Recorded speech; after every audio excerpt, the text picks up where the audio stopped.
Hello everyone. Today topic is Aruba ClearPass platform license, reuse and server replacement. So hello everyone. Today I would like to walk through the two important points about the Aruba ClearPass platform license. So server hardware failure. So in existing server, hardware failure or something goes wrong.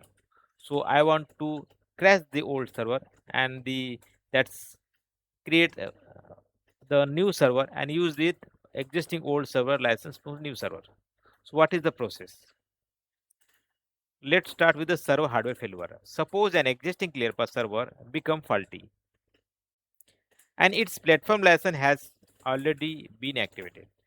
In this situation, we cannot simply install and activate the same license on a different server. Once a platform license is activated, it becomes tied to that specific appliance activation identity. For a physical ClearPass appliance, that activation is based on the appliance serial number.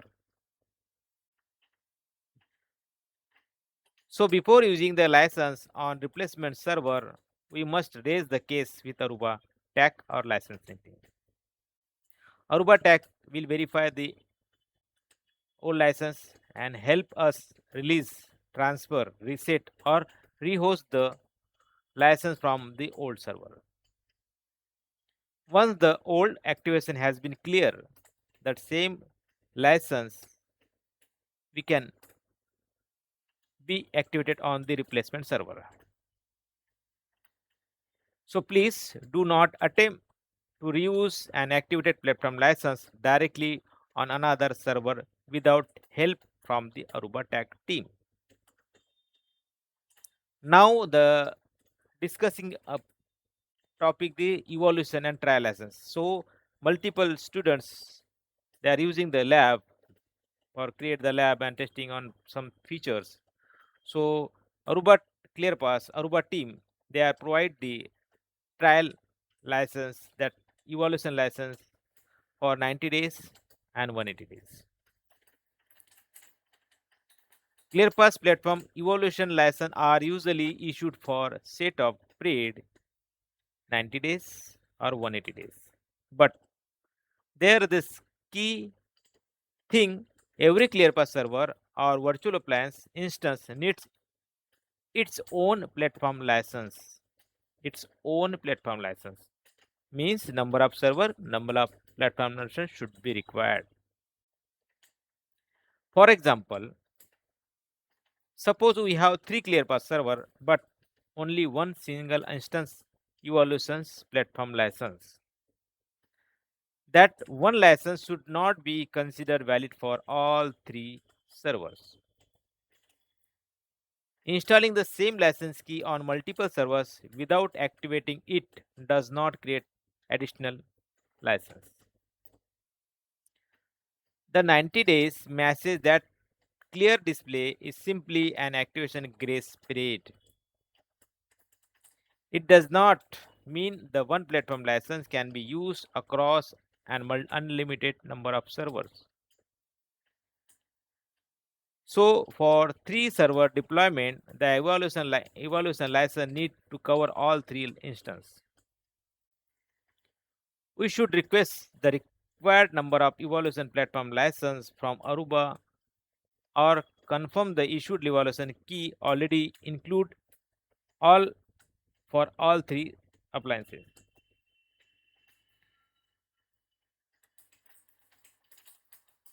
First, the platform license is per server license. That means number of server, number of platform license should be required.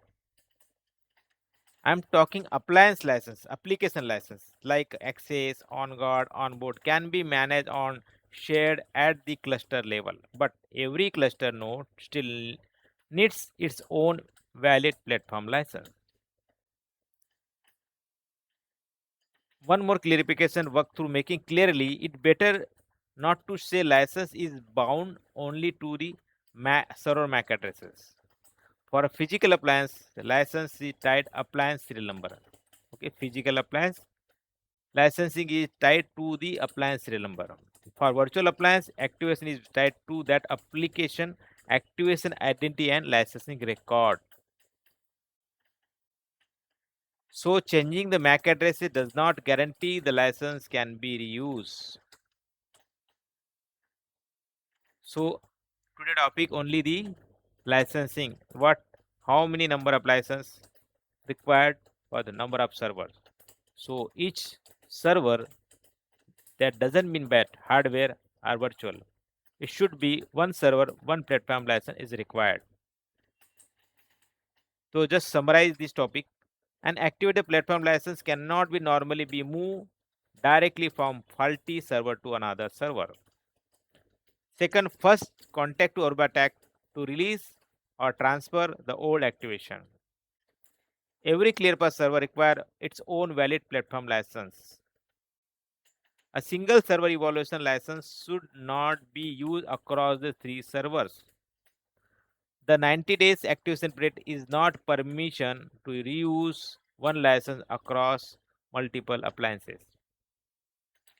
Always confirm license quantity, server quantity, activation status, and the Aruba licensing or tech team before any migration.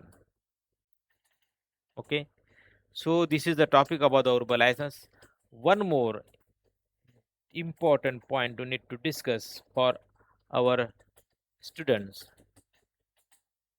You need to perform any lab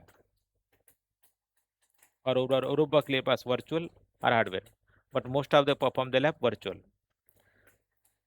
If you have a laptop, so do not use a has vSphere Hyper-V. Inbuilt